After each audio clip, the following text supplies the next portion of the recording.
when you travel around Vermont in one of the projects you were doing, or maybe many, you travel around Vermont and actually visit the places to write about them, or do you Right.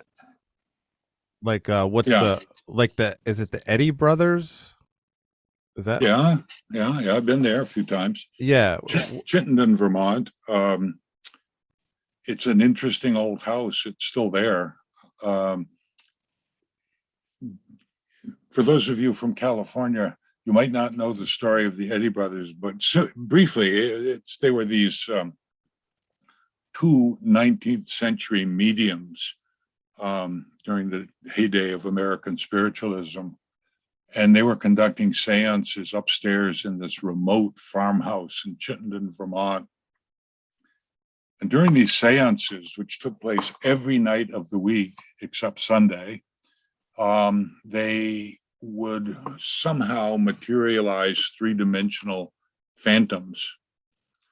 And the arresting thing about these phantoms is that sometimes they'd be recognized by people in the audience, people that came from all over the country to attend these seances. Sometimes the phantoms would dialogue from people in the group in foreign languages. There was this one story about a woman from Russia who had an extended dialogue with one of her deceased ancestors, all conducted in Russian. And when you stop to think that these Eddy brothers, these two mediums, really hadn't mastered the English language, it's absurd to believe that they had mastered half a dozen foreign languages. So it was quite mysterious exactly what was happening there.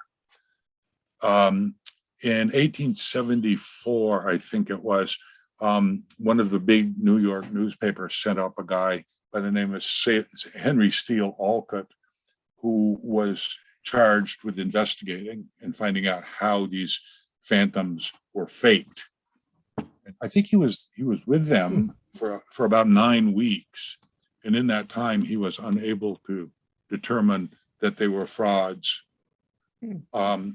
He determined that putting on such a show every night of the week, except Sunday, would require a whole troupe of actors and rooms full of costumes.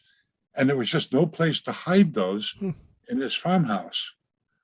So it became a real ongoing mystery. And I for a while, I was thinking, I've written about them a few times, chapters in various books. I was once given the assignment of looking into the historical documents and seeing if I could come up with how they were faking the seances. And I could impeach them a little bit, but I couldn't actually disprove them. So it remains a mystery. What the hell was happening in Chittenden? Wonderful story and worthy of being a novel, actually. Where is that farmhouse? Because I want to go visit. It must be near me somewhere. Well, it depends where you are, Jason. Williston. Yeah, well, Chittenden is near Rutland, and people traveling to Chittenden had to take the train or the cars, as they call them, and into Rutland, and then go by carriage from Rutland to, I think it was about 10 miles by carriage. So it was not an easy, it wasn't an easy trip. Oh, okay. So it's not Chittenden County. Okay. No, it's not even in Chittenden County. It's Chittenden town. Yeah. Yeah. But Yeah, it's a nice and trip. it's still nice around? drive. Is what's still around? The house is there. Yeah, the house or like yeah. So people live there? Yeah, I don't. Do people go? Yeah. Yeah. Interestingly and typical of Vermont, the house was bought up by a ski club from New Jersey. And now it's known as the High Life Ski Club. And I don't know how many members they have, but I've visited it since, ever since I've been writing about it. And they would let me in and show me around and even offered to let me stay overnight there. Interestingly, though, my cohort, Robert Waldo Brunel Jr., his parents were going to buy that house at one point before the High Life Ski Club bought it. So he and they got to see the interior and learned a little bit about the history of the place. So Robert is a local artist, and he and I have teamed up to do a number of books, starting with one called The Vermont Ghost Experience. And we've done since then a few more, one called The Vermont Ghost Guide. And our newest effort is a comic book called Vermont Horror Comics, which may be right here. Here's the cover. Oh, okay, cool. Ooh, there it is. Ah. Yeah, I like the artwork. So everything ghost and horror wise that you write in this vein, it's all they're all based on stories, that people's accounts of things. The stuff, well, even the novels were based on actual Vermont history and folklore. But when I quit writing novels, I realized that I had plenty of material to collect, and nobody had ever collected them before. So that's what I'm doing. I'm collecting real stories that are part of the Vermont folk tradition. Like there's a big lake here called Lake Champlain that separates, it's kind of bordered by New York State, Vermont, and part of Canada.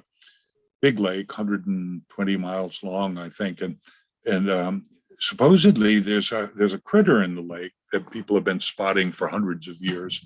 And that is a story that fed one of my novels, and also has been, I've told that story repeatedly in different books from different points of view. So yeah, maybe there's a critter in the lake. When I was doing commentary on public radio, I was able to get hold of some echolocation that a local scientist had captured in the lake. And if you listen to it, it sounds like whales talking to each other, but of course there are no whales in the lake. So it begs the question, well, what was echolocating in the lake? Right. Isn't it speculated it's a plesiosaur, I think? Is that the... Well, there's a lot of speculation, and one is a plesiosaur, one is a zeuglodon, which is kind of a primitive whale. Also big eels enter the picture. Apparently different people report having seen giant eels in the lake. And sturgeons. Sturgeons will swim in a line, and they'll do something called porpoising, where they sort of partly, I'm trying to replicate it on the screen, they'll sort of partly show themselves, and they'll swim in a line so it looks like a long serpentine sort of critter. Sometimes it's just errant waves that just kind of, from a boat on the New York side, finally making its way to the Vermont side. So the explanations range from the mundane to the highly mysterious. Yeah, my mom said she saw it once when I was little. My mom, she said she saw it when I was a little kid. Yeah, we were out near the Colchester Causeway, and yeah, she came running in and just screaming that she saw Champ. Champ is the name, by the way. It's called Champ. Yeah, which was our high school mascot, by the way.